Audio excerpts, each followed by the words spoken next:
Très bien. Merci à toutes et tous d'être présents pour ce sujet intraitable en 30 minutes. Je vais scander des choses qui sont très schématiques, et donc je m'excuse par avance de ce côté schématique. Je parle devant une assemblée dans laquelle il y a beaucoup de gens qui comptent pour moi, donc j'espère que je ne vais pas vous humilier en faisant des sorties de route et en étant trop sommaire. Simplement vous dire que soigner les chevaux, c'est une histoire qui est extrêmement ancienne et qui est extrêmement bien connue à partir de l'Antiquité. Simplement, si un jour vous allez au Louvre, vous verrez un témoignage des soins aux chevaux. Alors, ça ne se lit pas facilement, hein. C'est le Code d'Hammurabi de Babylone. Donc, vous voyez, on est quand même 18 siècles avant notre ère. Et il y a tout un tas d'articles, c'est un code civil, si vous voulez, qui définissent les indemnités qui sont dues par un vétérinaire. Alors, un vétérinaire, ça ne se dit pas comme ça, mais à l'époque, mais qui soignerait des chevaux et qui viendrait par ses soins les abîmer, et quelles sont les compensations qui doivent être fournies. Donc il y avait un corps professionnel qui était dédié à ces animaux, mais on n'en sait pas tellement plus. Par contre, ce qu'on connaît extrêmement bien, c'est ce que vous voyez ici, à savoir dans l'Antiquité, à la fois dans l'Empire romain d'Occident, c'est-à-dire en gros l'Europe actuelle, et l'Empire romain d'Orient, qui on va centrer, vous voyez la tache rouge à droite sur la Turquie, où on parle grec. On a tout un tas d'auteurs, j'en ai mis quelques-uns qui sont connus soit pour des traités d'équitation, vous connaissez tous Xénophon, soit des traités d'agriculture, comme Varron, Caton, Columelle surtout, qui est le premier à utiliser le terme de veterinarius au 1er siècle après Jésus-Christ. Et ces gens-là disent comment on soigne les animaux, mais c'est essentiellement des écrivains ruraux qui s'intéressent aux ruminants, aux oiseaux d'eau, enfin aux canards, aux oies et toutes ces choses-là. Et finalement, on a des recettes en nombre limité qui permettent de percevoir comment ils envisageaient de soigner les animaux. Aujourd'hui, on ne pratiquerait pas ces gestes sur les chevaux. C'est essentiellement des choses qui relèvent de la superstition. Et on a ensuite, je vais passer à ce stade-là, en gros, deux grands moments, vous allez voir, qui perfusent toute l'Europe occidentale, qui sont d'une part la rédaction d'un traité par Végès, qui est un auteur également militaire, c'est un grand personnage romain, et Végès rédige un ouvrage dont vous allez voir qu'il va apparaître brutalement au XVIe siècle dans l'Europe occidentale et modifier, ou en tous les cas perfuser, les pratiques vétérinaires à ce moment-là. Deuxième grand élément, c'est ce qu'on appelle les Hippiatricia, qui datent du Xe siècle, qui sont extrêmement bien connus. Il y a aujourd'hui une trentaine de chercheurs dans le monde qui travaillent sur ces textes-là. Ce sont des fragments qui ont été collectés donc, au Xe siècle, sur demande de Constantin Porphyrogénète, qui était un empereur de Constantinople, et qui a ramassé, qui a collecté en un seul ouvrage des lettres qui se trouvaient dans les bibliothèques d'hippiatres grecs, on va utiliser ce terme-là, en tous les cas de l'Empire romain d'Orient, et qui sont extrêmement détaillés, tellement détaillés qu'aujourd'hui, on pourrait parfaitement soigner les chevaux comme les hippiatres, c'est comme ça qu'ils s'appelaient, c'est-à-dire les médecins des chevaux, travaillaient. On sait ce qu'ils faisaient pour une colique de sable, ce qu'ils faisaient pour une colique vermineuse, c'est absolument détaillé. Le problème principal des Hippiatrica, c'est qu'elles ont été recopiées un très grand nombre de fois, et tout le travail actuellement des chercheurs, c'est de recouper les différents manuscrits pour en sortir les erreurs des copistes, puisque plus on recopie, plus on fait d'erreurs, et on dénature le texte. Alors, qui sont ces hippiatres, Il y en a en gros de deux grandes catégories. Il y a des catégories subalternes. Les premiers, c'est tous ceux qui sont liés au pouvoir politique. Donc vous avez ici cette sublime statue équestre de Marc Aurèle que vous pouvez voir à Rome, hein, qui est l'original, qui est du second siècle de notre ère, qui est intact, qui a été pendant longtemps devant le Colisée. Et le cheval est, comme ce sera le cas à la Renaissance ou à l'époque classique, un animal de représentation du pouvoir. C'est un animal qui vaut extrêmement cher. Bien sûr, le pouvoir politique, mais également militaire, qui utilise la cavalerie ou qui utilise les chevaux de transport, s'entoure de soignants, dont d'hippiatres, qui sont des hippiatres qui peuvent avoir différents statuts, militaires ou au contraire civils. Deuxième catégorie d'hippiâtres très développés, c'est tous les hippiâtres qui sont liés au jeu du cirque et aux courses équestres. Un cheval de course de très haut niveau, ça vaut le prix d'un léopard au IIIe siècle après Jésus-Christ. Or, un léopard, ce n'est pas très facile à capturer et à ramener pour les jeux du cirque. Ce sont des animaux qui valent extrêmement cher et qui donnent lieu à une médecine savante qu'on retrouve exactement dans les hippiatriques. Alors, simplement pour vous dire quels sont les soins qui sont délivrés à ces animaux, vous avez ici une enluminure, enfin une lettrine enluminée d'un manuscrit médiéval où on voit un cheval qui absorbe un breuvage. Vous voyez que ce n'était pas très facile de donner les médicaments, il fallait savoir faire ça. Mais en gros, on saigne pour évacuer les mauvaises humeurs, c'est-à-dire tout ce qui est négatif et qui ne devrait pas se trouver dans le corps, ce qui constitue la maladie. Alors, au XVIe, mais surtout au XVIIIe siècle, ça va devenir d'un raffinement incroyable et qui est parfaitement aligné avec les pratiques des médecins de Molière. Donc, on fait sortir le mal. On cautérise. Alors, cautérise, c'est pour détourner le mal, c'est-à-dire qu'on va générer une blessure qui, normalement, doit attirer le mal et qui va limiter la maladie. On va évacuer. Alors, évacuer, c'est... Alors, on ne peut pas faire vomir chez le cheval, mais on se régale chez l'humain, où là, les émétiques sont extrêmement développés. Non, on va déclencher des diarrhées incoercibles en utilisant les propriétés toxiques de certaines plantes ou de minéraux, typiquement l'aloès qui donne des diarrhées chez le cheval. Donc on va évacuer la maladie par les orifices naturels. On donne des médications, alors c'est ce qu'on appelle de la polypharmacie, c'est-à-dire qu'on met 20, 25 composants mélangés, comme ça on est à peu près sûr qu'il y a bien un truc qui va servir à quelque chose. Et il y a comme ça des règles qu'on retrouve encore jusqu'aujourd'hui qui sont que si ça sent bon, c'est donc que ça va plutôt lutter contre la maladie, qui elles sont plutôt mauvais, comme l'odeur du cadavre et ainsi de suite. Et donc on va assembler tout un tas de plantes, de restes animaux, de minéraux pour fabriquer ces médications. On réalise des fumigations. C'est vraiment ça, c'est des soins qui sont réservés à l'élite. Et on applique les cétons qui sont un peu le parallèle de la cautérisation. Le céton, c'est on va détourner à nouveau le mal. Et donc, ce qu'on va faire, c'est qu'on va prendre un pli de peau. Et je vois Francis Desbrosses, ça doit lui parler. On tire sur le pli de peau, on traverse avec une aiguille, une grande lame, ce pli de peau, et on va mettre une racine astringente ou un linge qui va être trempé dans l'essence de térébenthine, si bien que ça va déclencher une énorme suppuration qui est censée à nouveau évacuer le mal. Et puis enfin, bien sûr, on suture, on répare les fractures, on perce, on draine les abcès. La chirurgie, c'est vraiment la grande pratique antique, parce que c'est celle qui est efficace. Quand on castre un cheval, on retire les testicules, on voit bien qu'il s'est passé quelque chose. Alors que quand on donne les médications, le résultat est beaucoup plus aléatoire. Alors, simplement pour vous dire que ces pratiques, et là, c'est là que je vais être caricatural, ces pratiques antiques, on les retrouve jusqu'au XIXe siècle, pratiquement intactes. Et ça s'explique par l'énorme publicité qui est faite aux deux grands traités que sont Végès et les Hippiatrica. Vous avez ici typiquement un manuscrit qui est de la fin du XIIIe siècle. C'est le manuscrit dont était tirée l'enluminure, la lettrine, que vous voyez ici, mais qui va être réservé plutôt à l'élite. Vous imaginez bien que ça ne descend pas à l'échelle du peuple.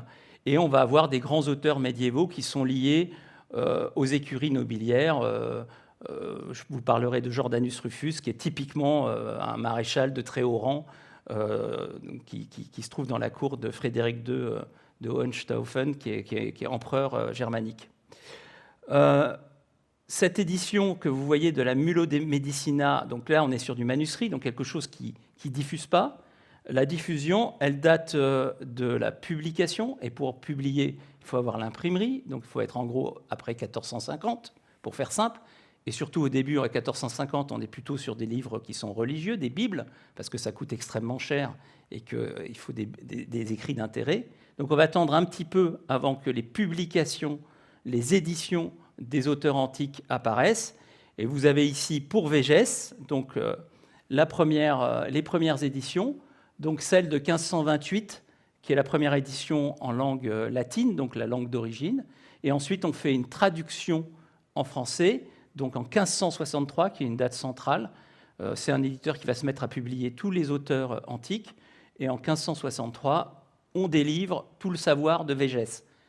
Inutile de vous dire que tout ça, dans un moment, la Renaissance, qui est très inspirée par l'Antiquité, va être repris in extenso, et on va retrouver ces écrits diffusés par énormément de livres jusqu'au XIXe siècle. Encore au XIXe siècle, ces écrits sont publiés. Voilà les éditions des Hippiatriques. Je ne vous ai pas mis de manuscrit, il y en a des quantités importantes. Vous avez vu Végès 1528-1563.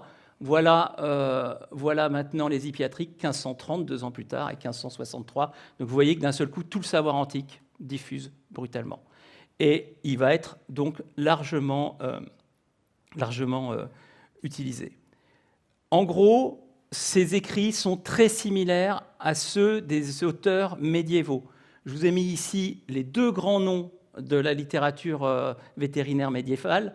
Alors, Jordanus Rufus ou Giordano Ruffo et Laurent Russe, qui est un Romain, lui c'était un Napolitain, qui, en gros, indépendamment des connaissances antiques, ont perpétré complètement cette tradition, et les écrits médiévaux sont quasiment, ces pratiques se sont maintenues et sont extrêmement proches de ce qui est rapporté dans ces écrits antiques qui surgissent brutalement au XVIe siècle.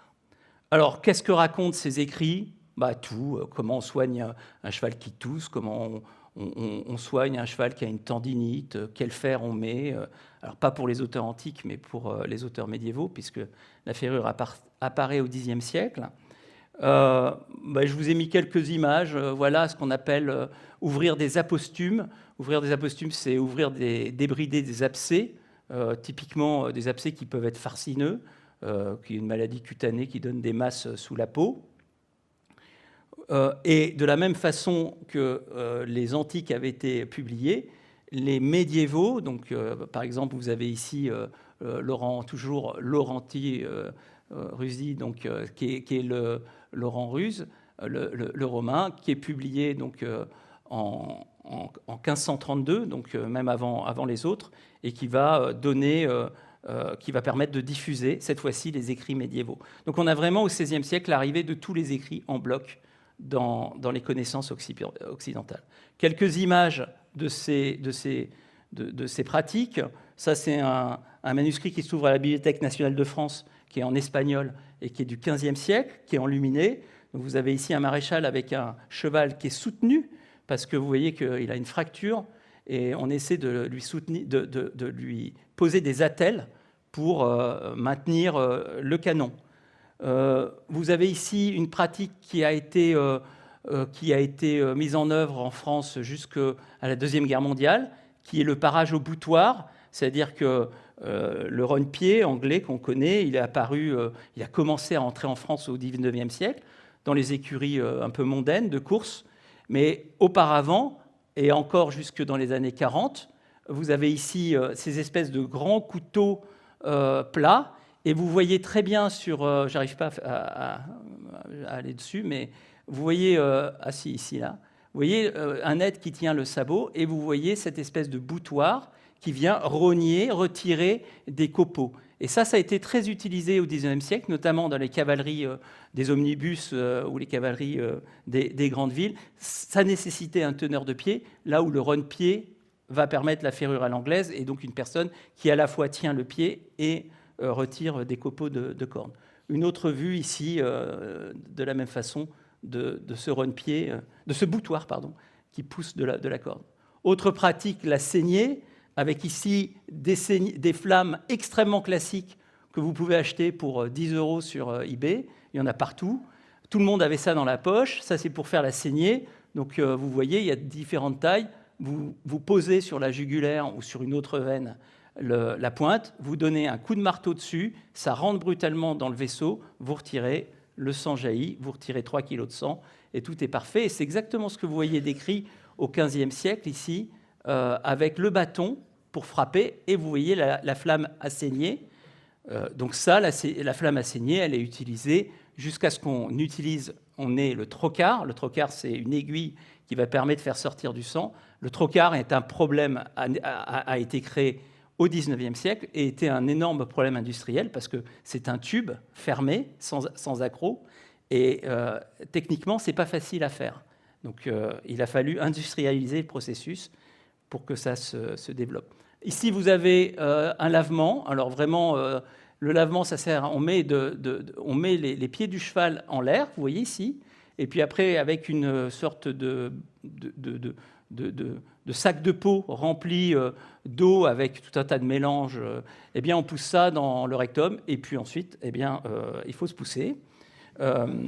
Et c'est vraiment quelque chose qui était pratiqué partout en France au XVIIIe, au XIXe et encore au XXe siècle. Et là, on utilisait une grosse seringue qui s'était démocratisée, qu'on appelle un clister, que vous pouvez acheter pour 30 € sur eBay, ça vaut rien, et qui servait à injecter dans le rectum. Et vous voyez cette carte postale qui s'amuse de faire ces injections.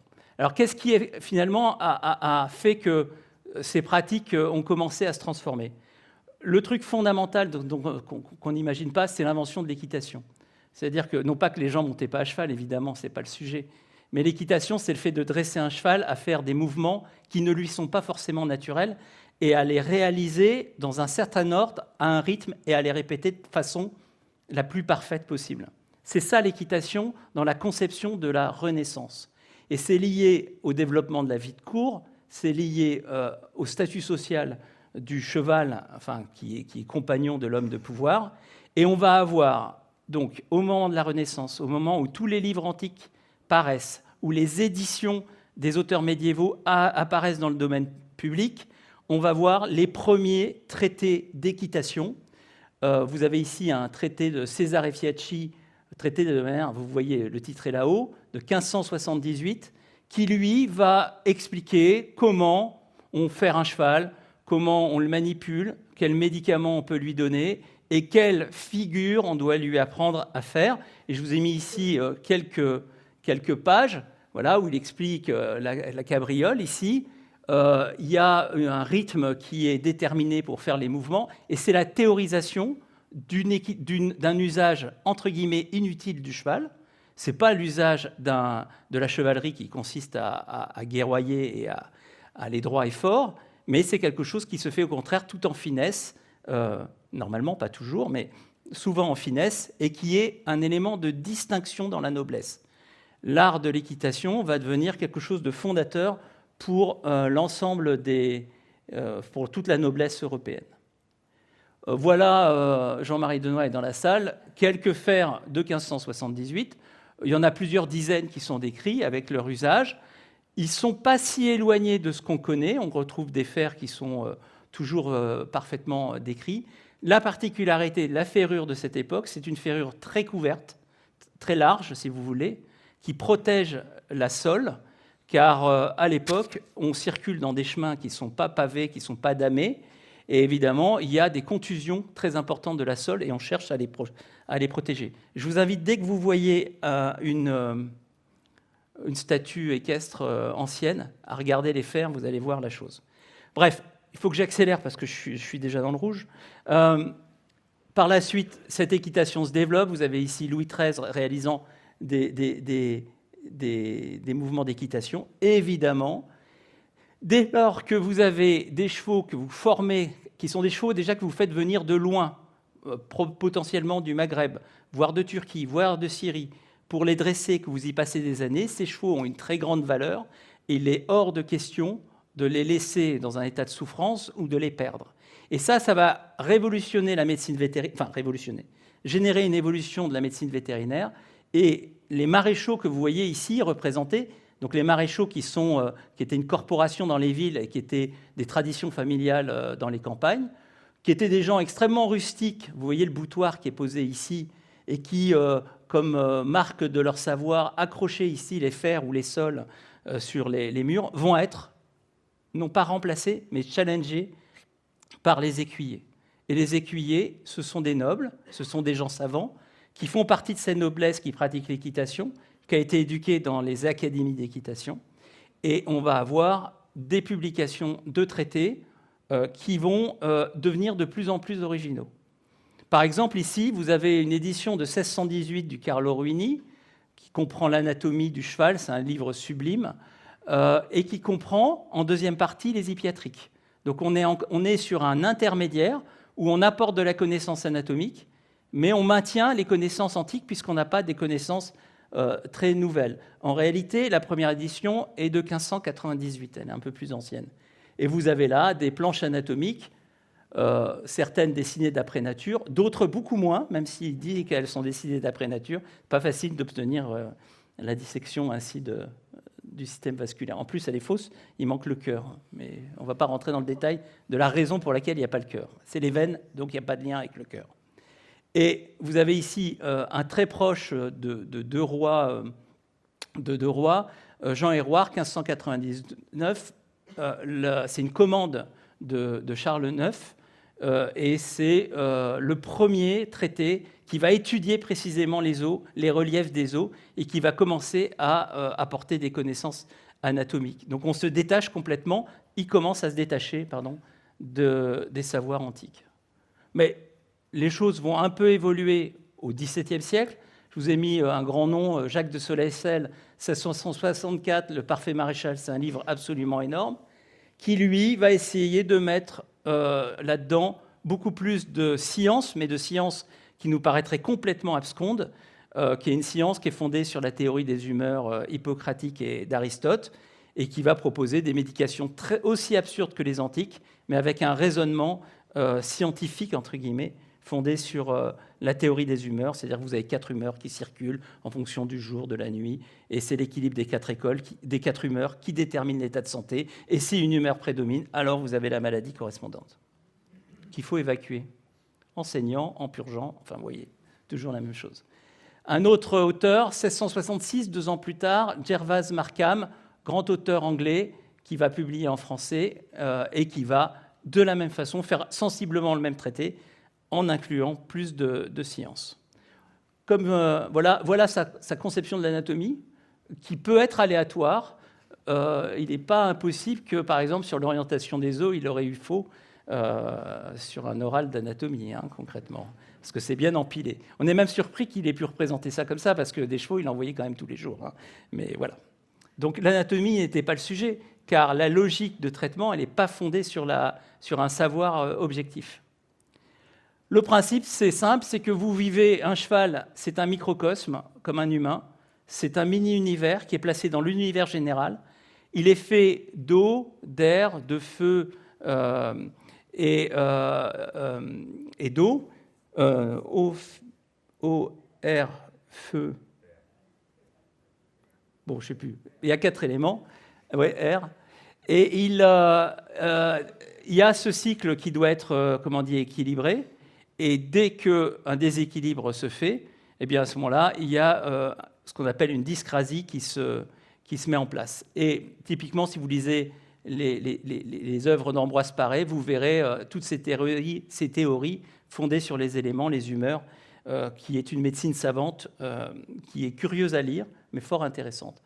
Voilà un tableau qui représente l'allégorie des 4 éléments qui s'enchaînent les uns aux autres avec la correspondance aux âges de la vie, parce qu'évidemment, le feu représente plutôt la jeunesse, et l'eau, qui est froide et humide, va plutôt représenter la vieillesse. Voilà. Bon, je ne vais pas vous faire ça c'était pour Pierre. On pourrait faire l'analyse de sang selon la théorie des humeurs, avec au centre un tube pituiteux. Enfin, il y avait tout un tas de pratiques à cette époque. Donc globalement, le cheval sain, qui est simplement bandé, il est en état de syncrasie, d'équilibre. Le cheval malade rentre en état de dyscrasie, prédominance d'une humeur, et la nature de l'humeur qui prédomine conditionne la nature de la maladie.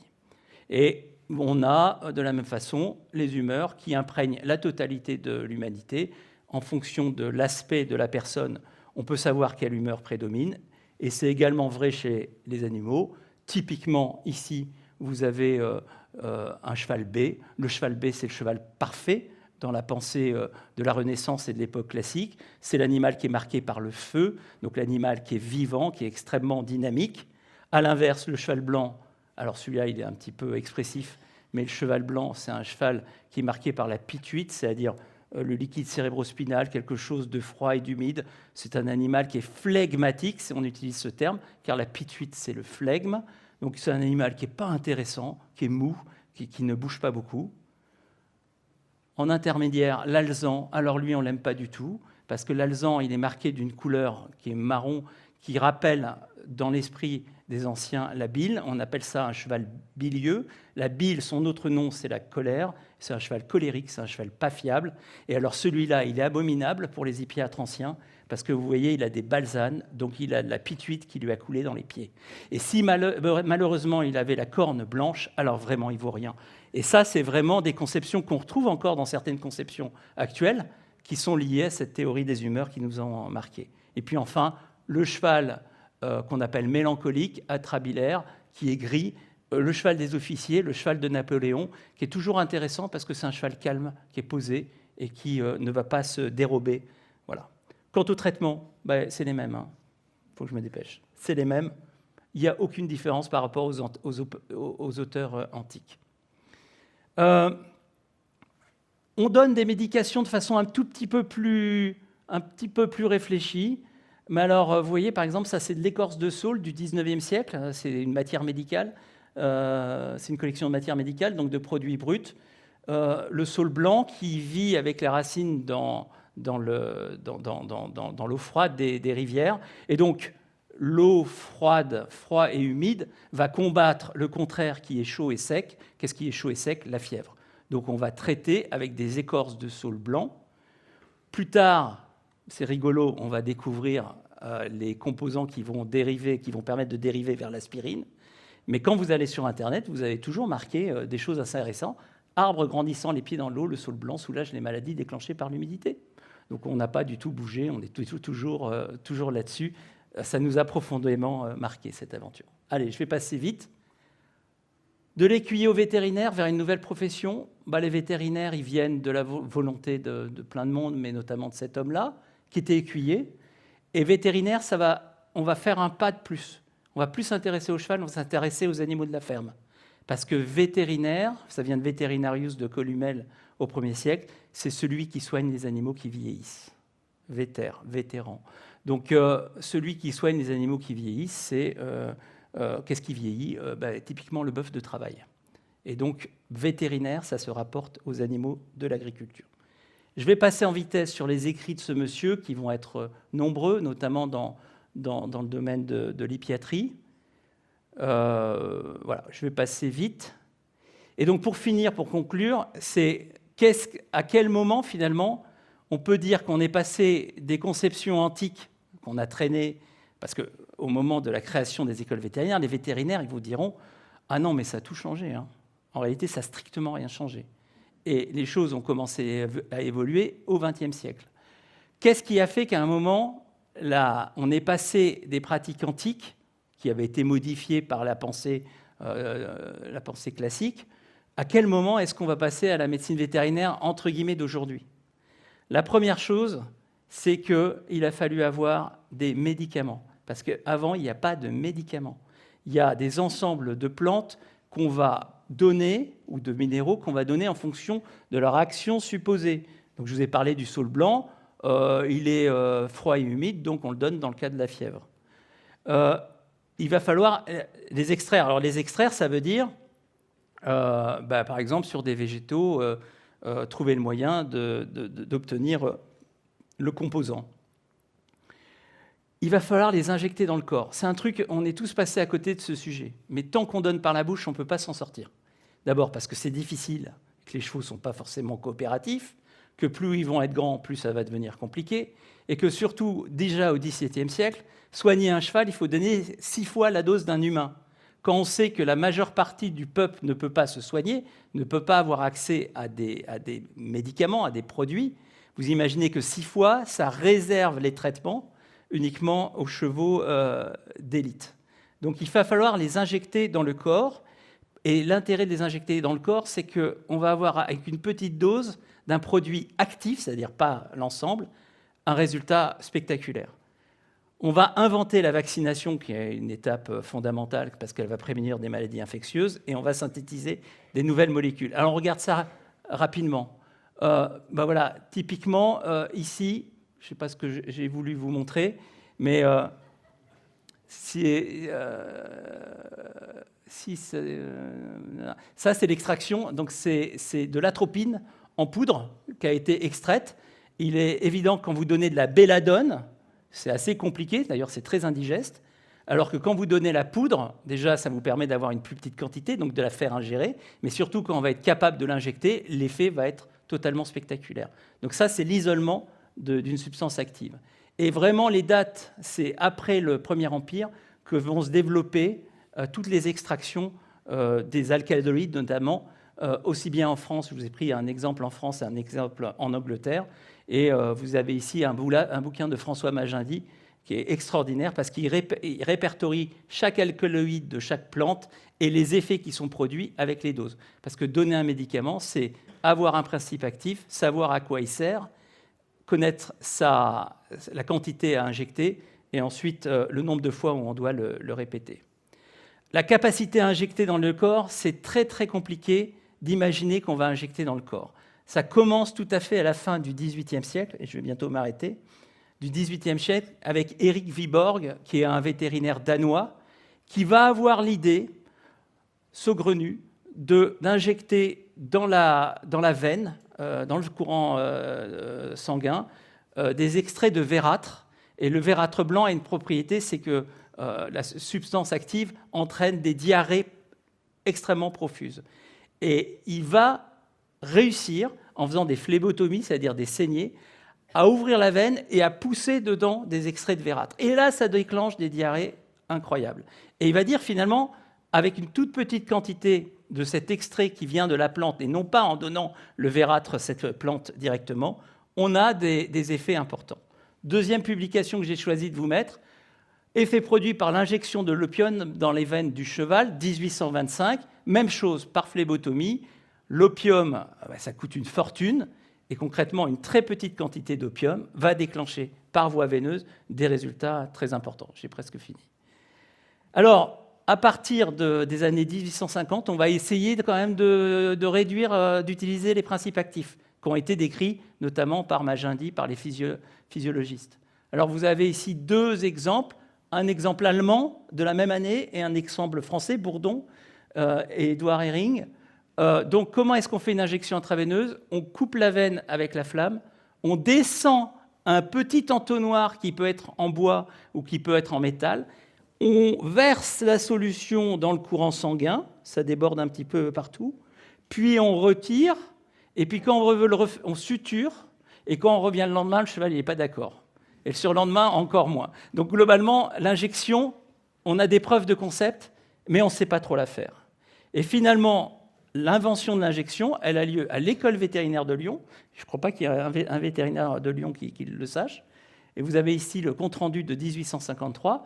C'est un monsieur qui s'appelle Prava, qui est médecin, qui va tenter de scléroser des veines avec un produit minéral, on s'en moque un petit peu, parce qu'il y a à l'époque des pathologies d'anévrisme qui sont extrêmement graves, et il veut coaguler le sang des anévrismes, des poches d'anévrisme, pour éviter que l'anévrisme claque. Donc il va coaguler, faire un caillot. Donc il faut rentrer le produit au contact dans la poche d'anévrisme, et il va inventer une seringue, c'est-à-dire un petit clister, c'est comme ça qu'il le décrit, qui va visser pour éjecter ce produit. Et il va l'injecter avec un trocar en platine. Hein. Il fallait être riche pour être vétérinaire. Enfin là, c'était un médecin. Et le résultat est spectaculaire et la méthode va être mise en œuvre. Et va se développer cet outil incroyable qui va demeurer jusque dans les années 1920, qui s'appelle la seringue de Prava, qui est une seringue qu'on ne pousse pas le piston, mais on le tourne, que vous voyez ici, que vous pouvez trouver aussi sur eBay pour pas très cher. Seringue de Prava. Reste un truc à inventer, qui va être une horreur, c'est l'aiguille.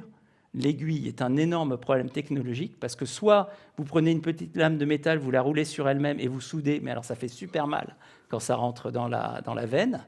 Soit vous prenez du métal, vous le tirez le plus possible pour pour fabriquer une aiguille que vous affûtez.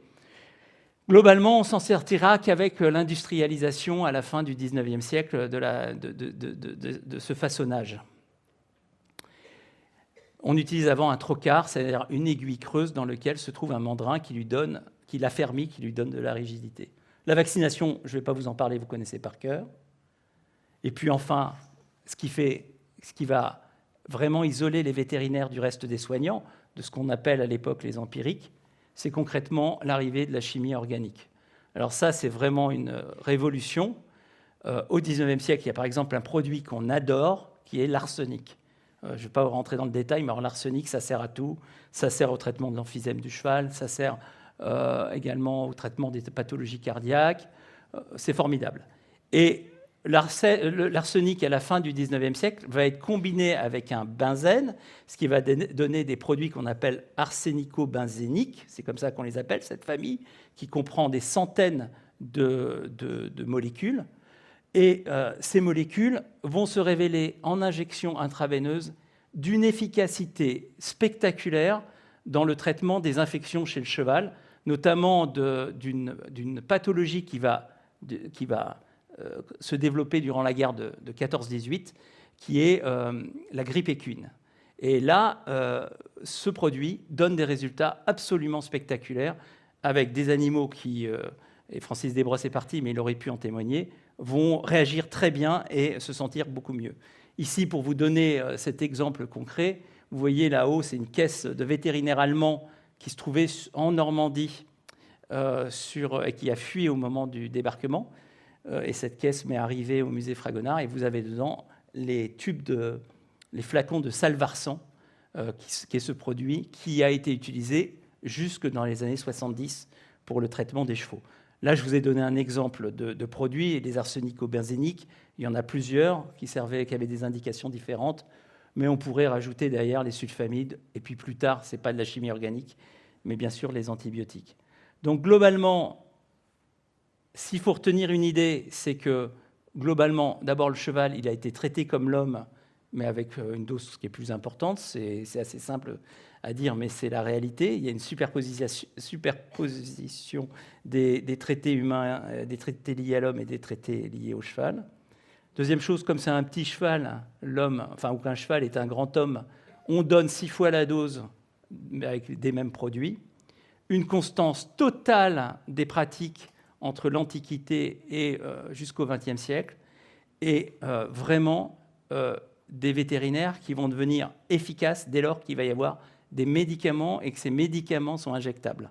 Et ça apparaît après la Première Guerre mondiale dans la pratique courante, et ça tue les empiriques.